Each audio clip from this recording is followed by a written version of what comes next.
The twilight of Dave Stieb's 1988 season didn't just feature those last two games when he threw back-to-back one-hitters. When looping in his third-to-last game of the season, you remember the first of the back-to-back Stieb starts in which Julio Franco crushed dreams of a no-hitter.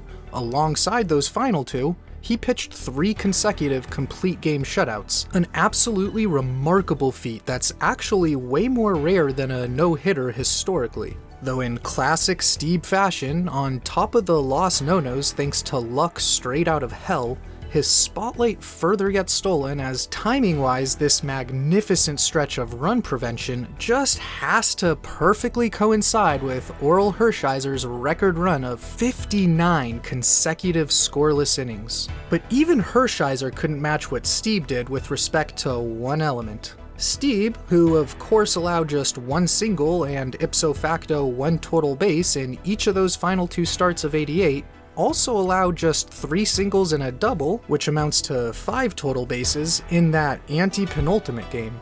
That gave him a grand total of 7 total bases allowed across back-to-back-to-back starts combined. In fact, of the other 138 instances since 1901 of a big leaguer tossing a complete game shutout in 3 straight games, the only other one to allow as few as 7 total bases was Bob Feller in early 1947. And considering Feller also reaped the benefits of the easy outs pitchers in opposing lineups represented, plus at the time was pitching in an American League that was not at all integrated and thereby didn't have to face many of the most talented hitters, one could easily argue that Stieb takes the all-time 3-game stretch crown. You remember how he had a load of extra money coming to him if he pitched 225 innings in 1988? Thanks in part to his brief demotion to the bullpen, that became mathematically impossible. He surely knew that going into these final 3 starts.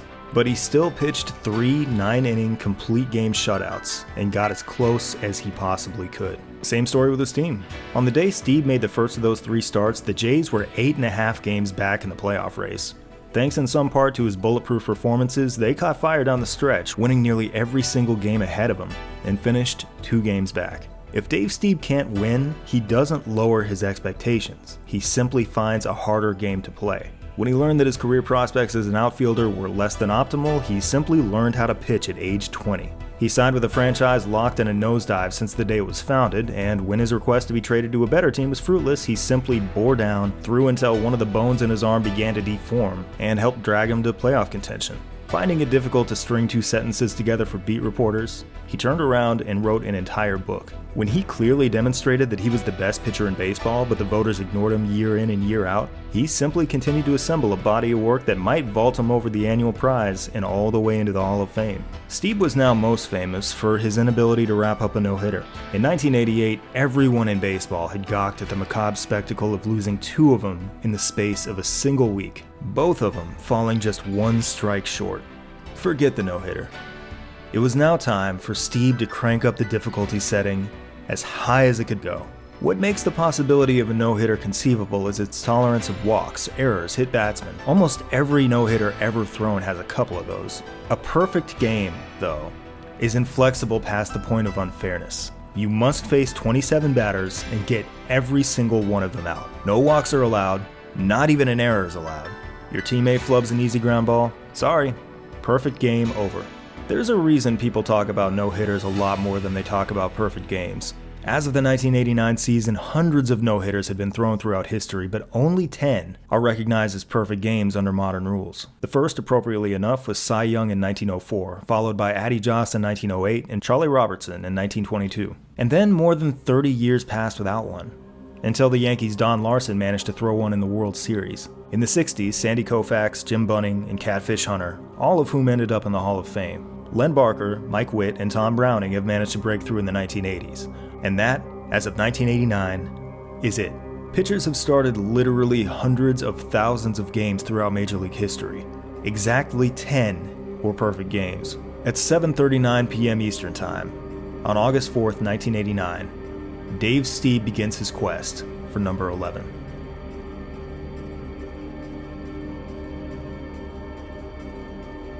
Stieb's got a date with the New York Yankees for his 4th career game in his new home ballpark, the 2-month-old Sky Dome, which he loves. He's allowed just 1 earned run in more than 18 innings across his 3 starts there so far, and now he's dealing in front of a packed house, having attracted the biggest crowd in the history of Toronto to witness number 4.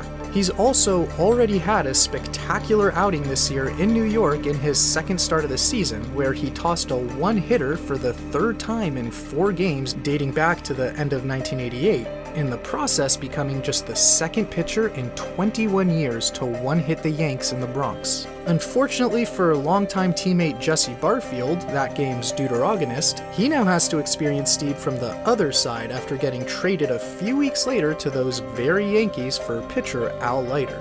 New York enters this early August game swinging the bat well recently with a team batting average of .312 over their prior 10 games, and they employ another of Stieb's toughest outs, Don Mattingly, a former MVP who's made the last 6 All-Star games and enters the day batting nearly .400 across his 56 career at-bats against Stieb. And in the first inning, he does give the ball a good ride to deep center, one of 2 hit hard, but right to Lloyd Moseby, as it takes Stieb a bit to find his rhythm despite the 1-2-3 opening frame. But afterwards, it's pretty safe to say he's found it. Over the next 5 innings, during which the Jays actually managed to score a couple runs, not only does Stieb not allow any Yankee to reach base while striking out 7, but the baseball only travels beyond the confines of the infield once, with Mattingly hitting another liner caught by an outfielder. Still no one can find their way aboard, including ultra-threat Mattingly in what's potentially his final chance. Same story in the 8th inning, after which Stieb has faced 24 batters, and 24 times the batter was sent back to the dugout with his tail between his legs. So now he readies himself in his own dugout, having thrown just 73 pitches as he sets to enter the 9th inning, carrying not only a no-hitter for the 4th time, but he's also got that 11th all-time perfect game brewing. When Cy Young threw the first recognized perfect game in 1904, the baseball world was astounded. It was an old sport even in that time, and they'd never seen anything like it. People did dream of science fiction then. They had big imaginations. They probably did imagine a man in another country performing on artificial grass beneath a state-of-the-art mechanical dome that opens and closes and controls the weather. But I doubt they thought so much of themselves and of their game that they dreamed of this man playing the exact same game, straining to achieve exactly what Cy Young did. As of 1989, 5 of the 7 who have ever thrown one and since retired have entered the Hall of Fame. That's what's on the table tonight. If Dave Stieb brings this the rest of the way home, he will be written about for as long as baseball is written about. Those other chapters will no longer be failures. They'll be prologues of his ultimate triumph. This isn't destiny. It's more than that. It's prophecy.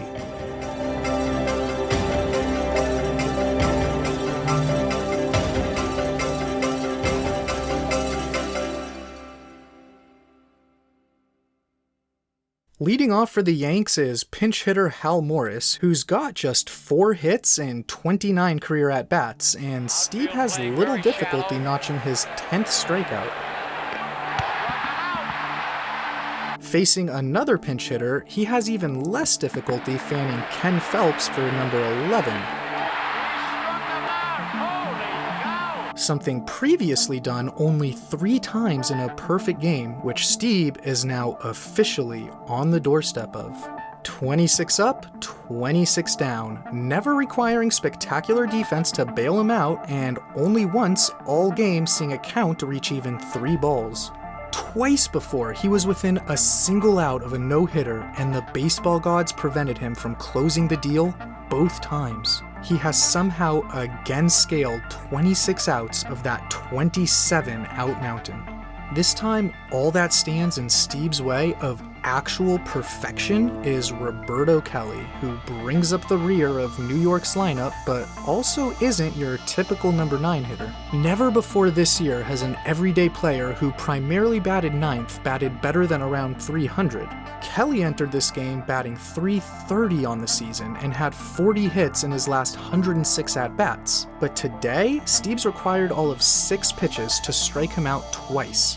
Both times thanks to his rejuvenated, trusty slider, which has been as devastating as ever. So is his curveball, having been a total revelation all game thanks to Stieb's pre-game whim to dabble with the angle of its delivery and then just carry that over into the game like it's nothing. And then just have it be completely unhittable and absolutely flummox batters. Yeah, that seems pretty normal. Now 1 out away, the record crowd is on their feet and delirious, showering the best player in the history of their beloved franchise with raucous screaming and cheering. Exactly. Well, look at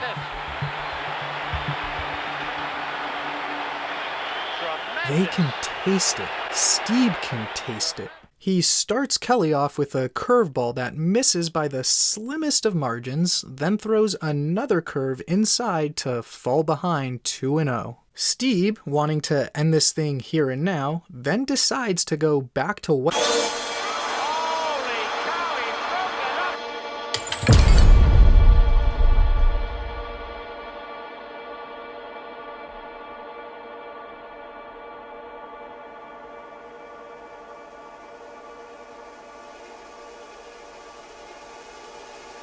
For his part, Kelly knew better than anyone how overwhelming Stieb's slider had been, and with a 2-0 count, could afford to sit on it. Stieb recognized that issue, but still had no regrets about the pitch, which did exactly what he wanted, as it had all game with what was, according to Barfield, the wickedest slider he'd ever seen. Kelly just went out and got it. Perfect game, gone. No hitter, gone. But as Kelly stood on second, and with the tying run now at the plate, the crowd forgets all of that. They couldn't care less. Standing ovation anyway, and he deserves it. The nearly 50,000 people filling up the Skydome are all roaring with boundless pride and appreciation for their franchise's hero. As gut-wrenching as this all-too-familiar experience has been, Stieb's gotta gather himself, though he's clearly profoundly moved by the enormous outpour of love and support. Moments later, he gives up another hit to Steve Sachs that scores Kelly, costing him the shutout as well. But it is still a win in a season when the Jays will need just about every last one of them.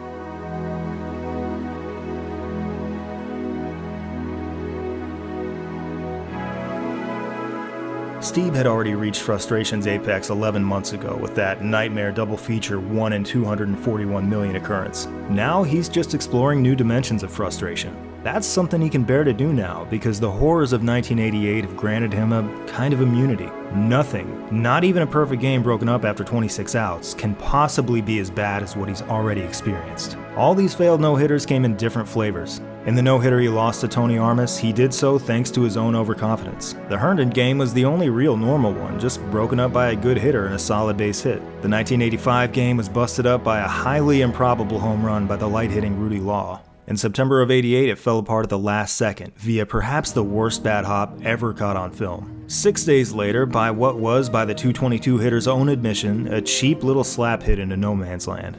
And now? Stieb comes within an inch of what is arguably the rarest and most difficult single-game achievement in all of sports. All of these have struck distinctly different notes. Yet again, it has to be emphasized that the vast majority of pitchers see their entire 10 or 15-year careers go by without experiencing even one game like any of these. Stieb has seen 6 of them. 7 years after he stepped right up for the first time, he sees this carnival game for what it is now. And he sounds like a man ready to let it go. If these last 3 attempts weren't good enough, he wasn't capable of producing anything that would be. "You really want me to try again?" I imagine he asks us like a tired dad at the county fair. "Look, I'm out of cash. It's getting late. But what the hell? You know what? What the hell?"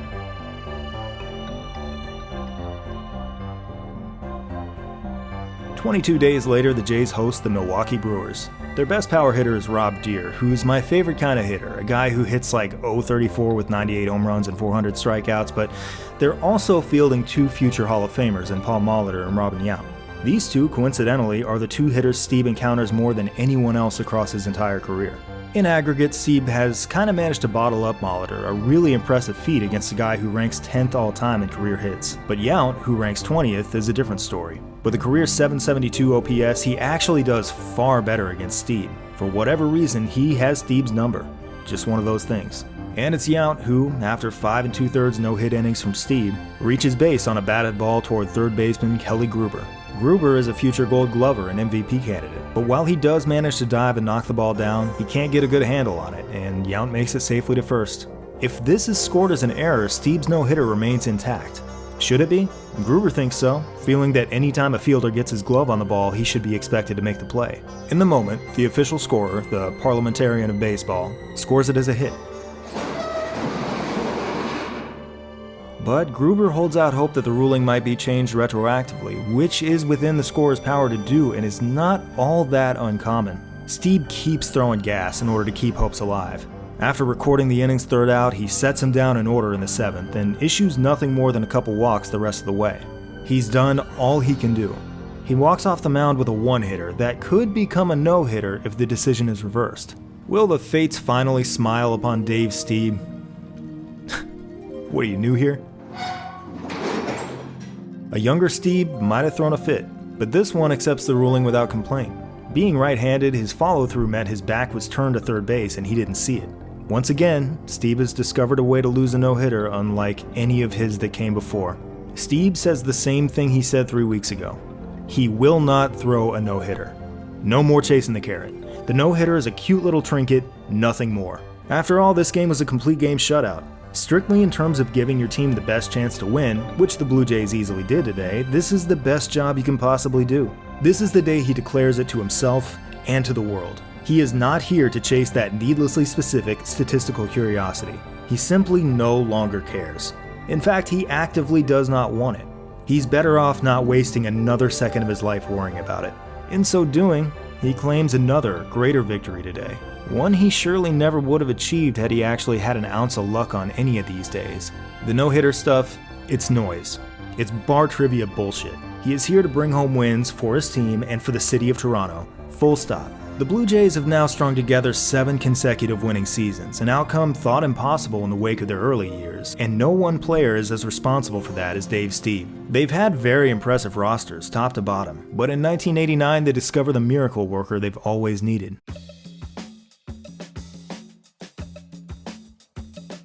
The Jays began the season with manager Jimmy Williams barely hanging on to his job, and a disastrous 12-24 start finally did him in. His post is filled by the team's longtime hitting coach, Cito Gaston. In a welcome contrast from the incessantly tinkering Williams, Gaston offers a far more steady and easygoing presence. He is revered by the players, and originally doesn't even want the job until they practically beg him to take it. Stieb, for his part, loves the guy. The turnaround in '89 is one of the most instant and dramatic ever seen in baseball. Under Gaston, Toronto goes 77-49 the rest of the way, catching fire down the stretch and winning the American League East. The Blue Jays are back in the playoffs. Stieb's personal evolution has happened just in time. 4 years after giving every ounce he had in the playoffs, carrying the Jays on his back and falling just short in Game 7, he's once again penciled in as the Jays' Game 1 starter. Typically, a playoff series is defined by its pitchers, but this one is the story of Rickey Henderson, who, after a few years in the Bronx, has returned to Oakland just in time to beat the Blue Jays half to death. Stieb has waged countless battles with Rickey throughout the 1980s, but this time's different. There's really no other way to put it. In fall of 1989, Rickey Henderson is entering God mode. What we're about to see is an instance, and maybe the only instance in modern baseball history, of a single baseball player pulling his team to victory all by himself. It's something that Stieb, despite all his efforts, has found impossible. This is not a story about Dave Stieb, not primarily, but when we encounter something this spectacular, we have no choice. We have to stop the bus. While Stieb's very excited to front a playoff rotation for a series kicking off near his home, there is no more unpleasant a way to start a baseball game than by facing Henderson, the greatest leadoff hitter ever.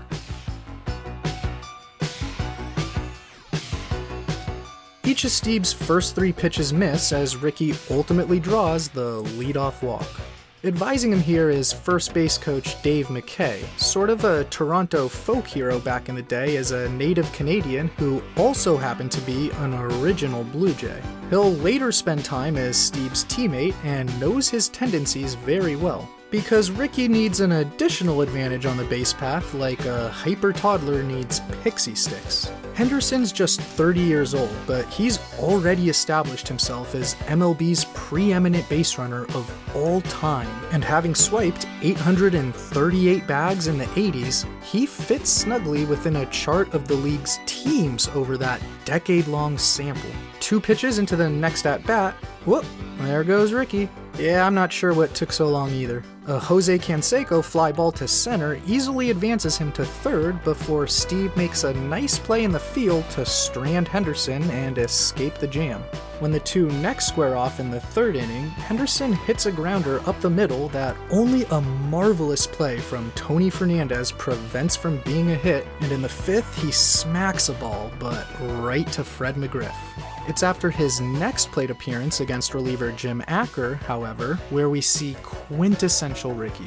See, he's always been all about getting on base by any means necessary. For his career, he's done so on 40% of his plate appearances, thanks to a strong batting average of .290, drawing walks over 15% of the time, or, like he does here, taking a fastball to the wrist to load the bases in a game knotted at 3. The next pitch, Carney Lansford offers up a tailor-made inning-ending double play. Of course, that would be if not for this takeout slide of second baseman Nelson Liriano by a hard-charging Henderson that not only breaks up the DP, but also causes an errant throw that allows 2 runners into score as the A's take a 5-3 lead.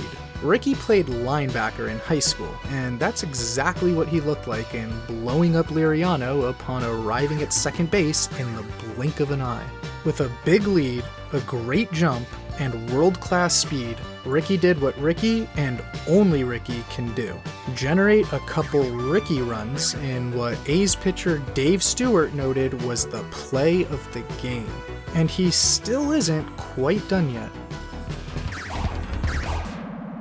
In the 8th inning, Henderson draws another walk before immediately stealing second. A wild pitch moves him to third, and a base hit sends him home for Oakland's 7th and final run of their come-from-behind Game 1 win.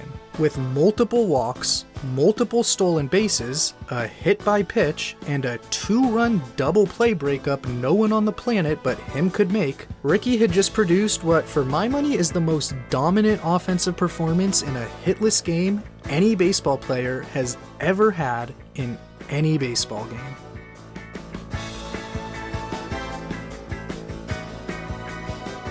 Facing Todd Stottlemyre in Game 2, he hits a sharp ground ball on the second pitch he sees toward perennial Gold Glover Tony Fernandez. Those defensive accolades are quite impressive and would be of extreme relevance if anyone but Rickey Henderson were flying down the first base line. He doesn't bat again until the 4th inning, where his patience again gets him aboard with his team down 1-0. After a bunch of throws over to first, Henderson swipes second. That's not enough. Off to third we go.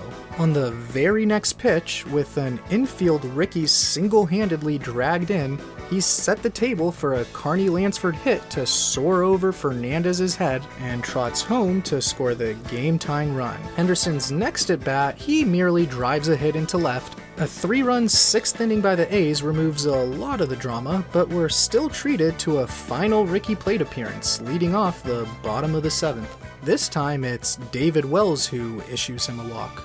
This is the smirk of a man who knows he just gave up a 4-ball triple.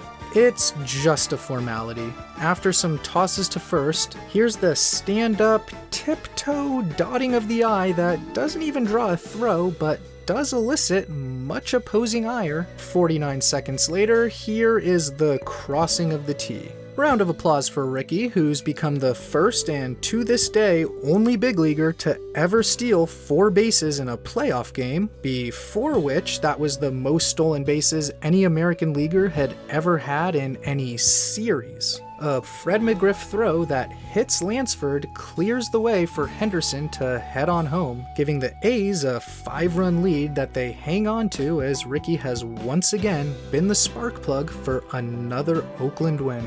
Yep, that sounds about right, Todd.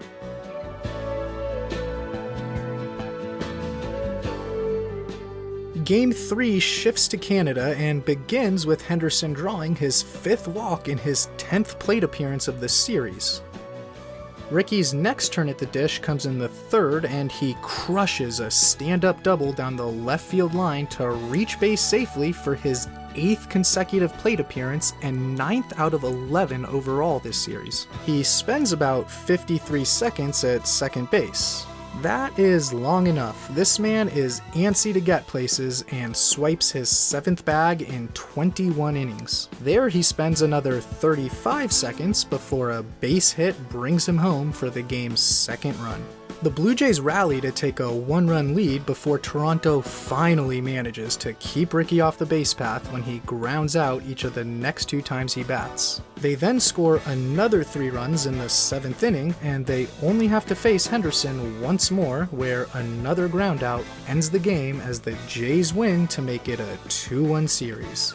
With Mike Flanagan on the mound for Toronto, the first pitch of Game 4 is a Henderson flyout. Within the context of this series, 4 consecutive plate appearances for him without reaching base actually constitutes a slump. So Rickey, who still hasn't reached the midpoint of his career yet has already hit more homers than any leadoff hitter who didn't sire the all-time home run king, rectifies that by clobbering a 2-1 fastball to straightaway center that lands about 430 feet later on the elevated, dark screen covered seats, Out of here and into the black seats, the hitting background.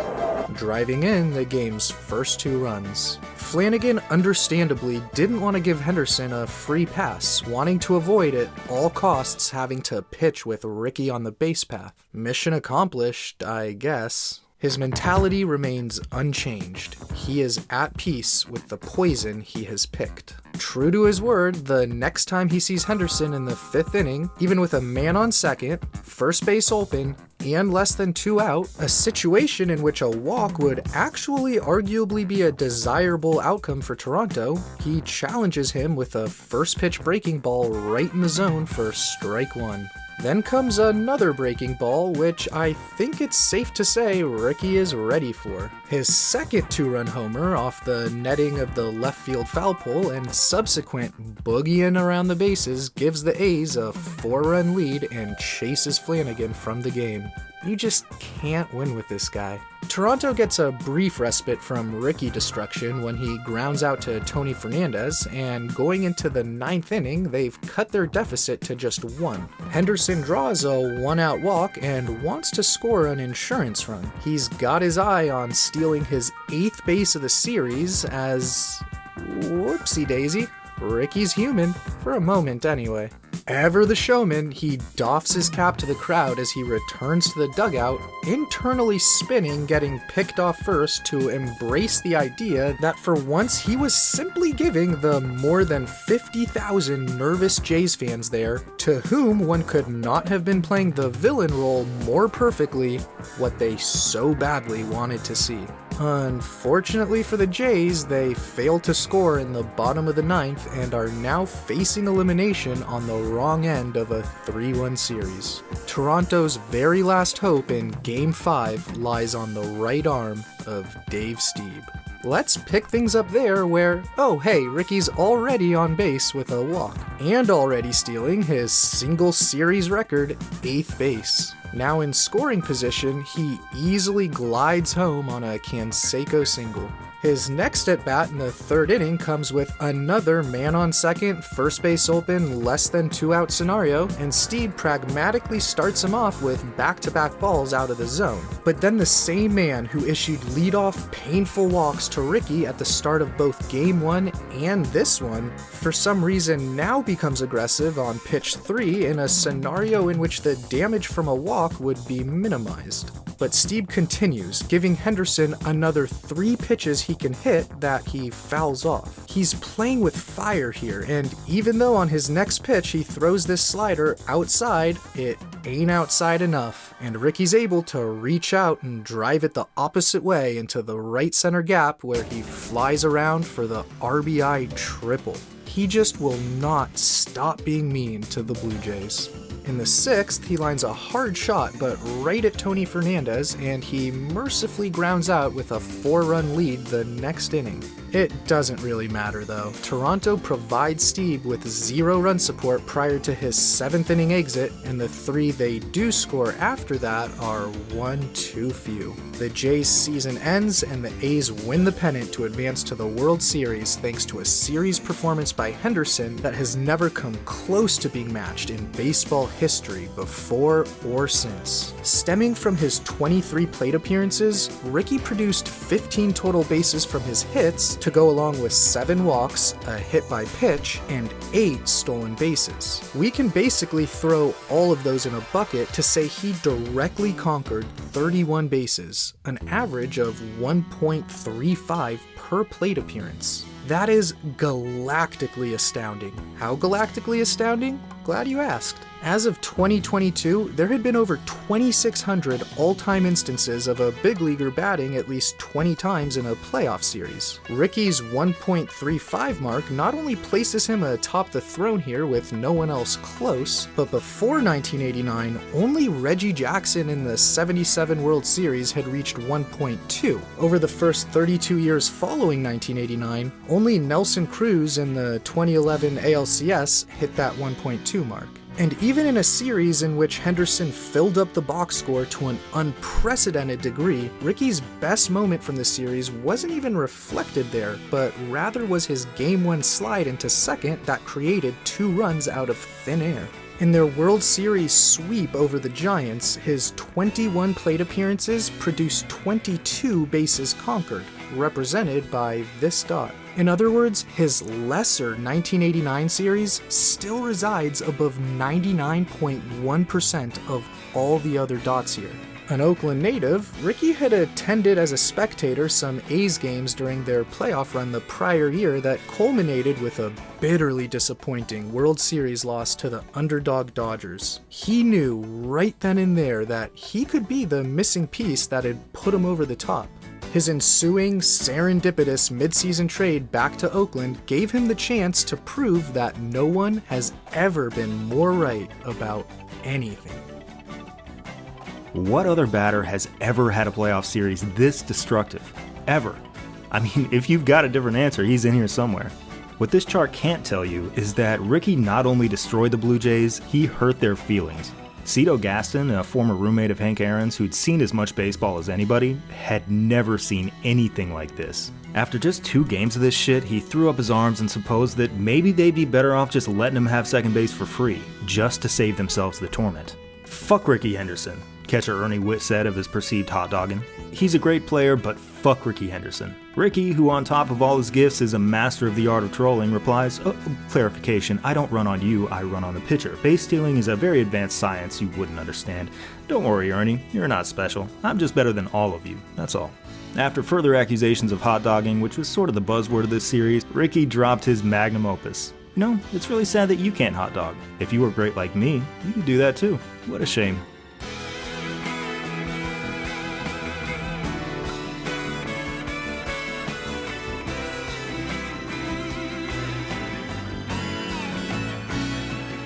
The Blue Jays had run into the only player ever to go full supernova. On the field and off, he ate them all for breakfast. Stieb didn't have much to say about it, at least nothing that made the papers, but it's interesting to contrast Henderson's historically dominant handful of games with Stieb's just about a year prior. While Henderson's efforts captured everyone's attention and went down in history, Stieb's 3 consecutive complete game shutouts, arguably the very most impressive 3-game pitching sequence ever seen, aren't at all remembered now and even at the time weren't really recognized. In part because another guy's similarly incredible feat was happening at the same time, and in part because of, well, you know. This is how it always goes for Dave Stieb. Through no fault of his own, his heroics have almost completely faded away over time. There are many reasons why it's faded, like the failure of the writers of his era to properly recognize his greatness and the consequences of playing in a foreign country. Another is that his career didn't last nearly as long as he'd hoped it would. That 1989 ALCS marks the last time Dave Stieb will ever pitch in the postseason. 1990, the season in which he turns just 33 years old, is the final full season he will ever play. On May 13th of this 1990 season in Detroit, Stieb will duel against his nemesis and counterpart, Jack Morris, one last time. With the 1980s in the books, the pitcher of the decade debate can finally be had in earnest, and Stieb has pretty clearly won. While Morris racked up a few more pitching wins and pitched a few more innings, Stieb's ERA that decade was about 35 ticks lower, and that gap is getting bigger. Entering this Sunday afternoon's game, Stieb has been cruising with an ERA of 2.15. Morris's ERA is sitting at a brutal 5.96, well over 3 runs higher. And 3 runs are the difference on the scoreboard today, with the Jays beating the Tigers 6-3. After the game, Morris stews over the box score. As is typical, Morris gave up more hits and more runs than Stieb, so he points to the only thing he can. Morris pitched 8 innings and change, whereas Stieb left the game after 6. Conclusion, according to Morris, Dave Stieb is a quitter. It's a really bizarre dig that there's just no need for. Morris has so much Stieb doesn't. He's made considerably more money despite not quite being a pitcher of Stieb's caliber. While Stieb will never pitch in a World Series, Morris has been there and won. While Stieb has suffered endless heartache in his quest for a no-hitter, Morris wrote his name in the holy book all the way back in 1984. But now that Morris is having a bad year, Stieb's the one he dumps on. And he doesn't stop at simply calling him a quitter. He says Stieb isn't the same guy anymore, implying that the pitcher who beat him is washed up. There's a thing called pride, Morris says, as though pride is something that he has and Stieb does not. These two men used to be two sides of the same coin. Arrogant, hostile, quick to pile blame on other people. If you've achieved the station in life they have, you can remain that way forever without consequence. It's the way the world works. It's entirely optional. Now, whether or not you think they would deserve praise for learning what most of us learned in kindergarten is up to you. But the record does indicate that one of them tried and one of them did not.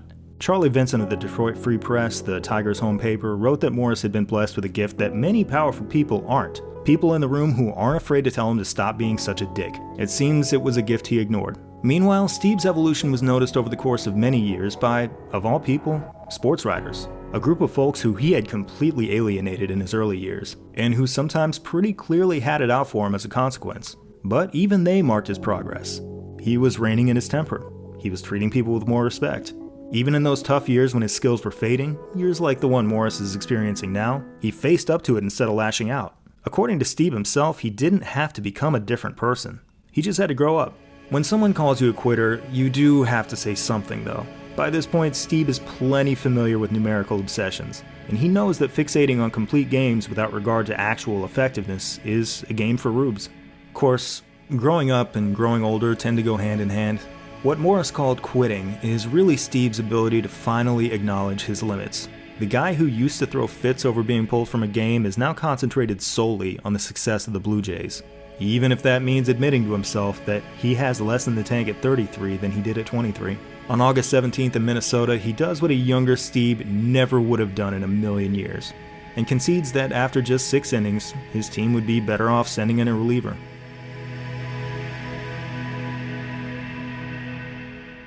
The curtain's on its way. Soon it's going to close on this phase of his life. In the next one, he'll be a building contractor, constructing houses in Nevada.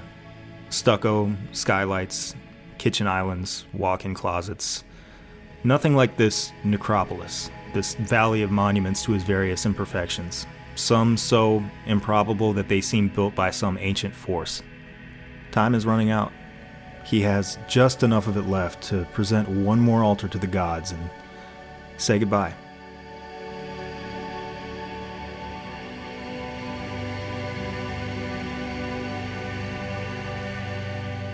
Thanks to actually getting some run support, Stieb's exclusive concentration on team success has worked out quite well when he's on the mound, as his 16-5 record so far is one of the league's best. Stieb starts the game off facing rookie Alex Cole, who's gotten a hit on a third of his 132 career at-bats. Dave pitches him carefully and puts him aboard with a walk before the dynamic base stealer tries unsuccessfully to take second. He walks Carlos Baerga before he's erased when caught trying to steal second. Then Stieb buckles down even further. After striking out the side in order in the third, he caps another 1-2-3 inning with a sharp breaking ball for strike 3 to end the fourth. Following another clean inning, he again strikes out the side in the sixth, including getting Tom Brookins on a slider that broke so hard he would have whiffed even if he'd been holding a paddle, as he now enters the seventh inning carrying a no-hitter for the seventh time in his career.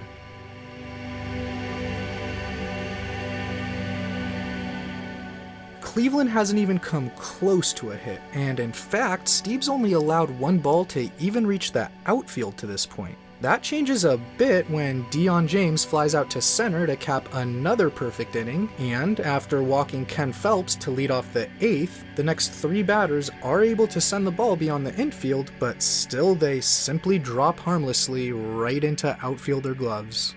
This sends Dave Stieb into the ninth inning with a no-hitter for the fifth time, with every evil force of nature imaginable preventing the completion of each and every one.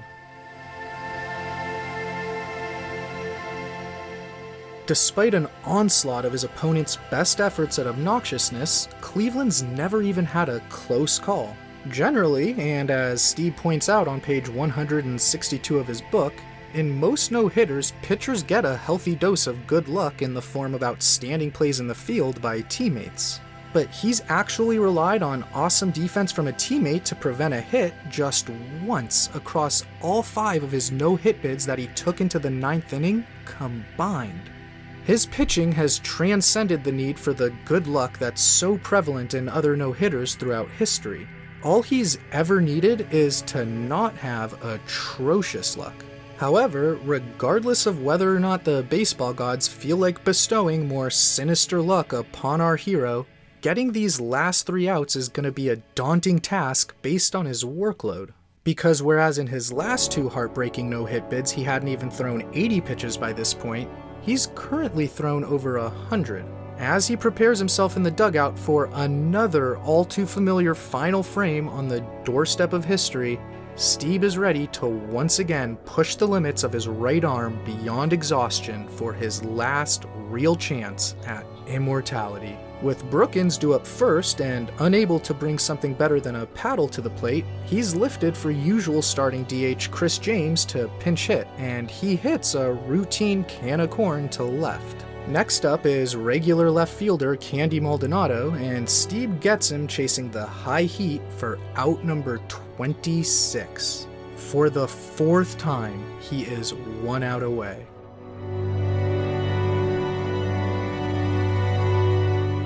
Stieb wants no part of the hot-hitting Cole and walks him on 4 pitches. Up comes Jerry Brown, who looks at a ball and then a strike. Then, Stieb sends a 1-1 slider firing toward the plate. He just can't say no to his slider. He never has. Even years ago, when it was one of the best sliders ever seen in baseball, he leaned too much on it.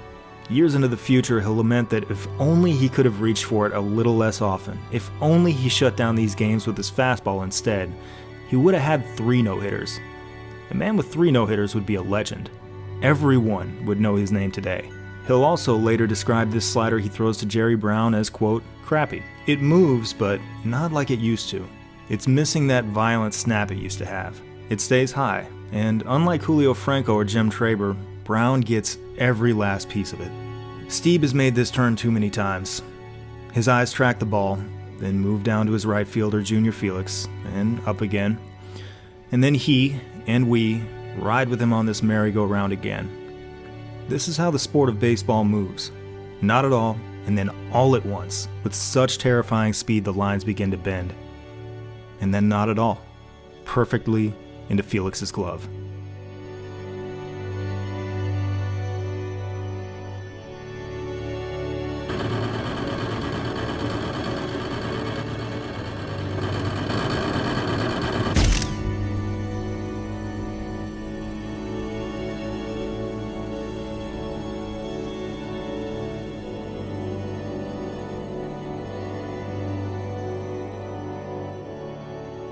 Stieb first motions toward a fist pump, something modern and learned, quickly melts into something more ancient and universal. He's looking for someone. Even as his teammates mob him, he's looking further off. The arduous nature of a baseball season means that if you surprise yourself in the world with a no-hitter on a given day, your family will probably not be there, especially not on the road. Over the years, a different and unexpected sort of family forms around you. Stieb finds who he's looking for and raises a finger toward the one person in the building who can really, fully understand.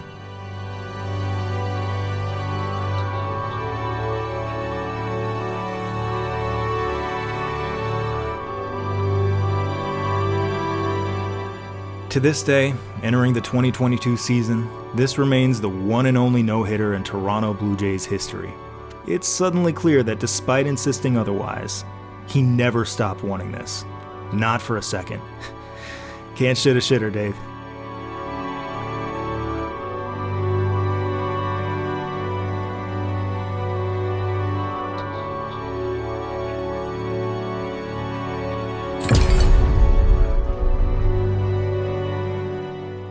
He really got it just in time, in the final month of the final full season he will ever play.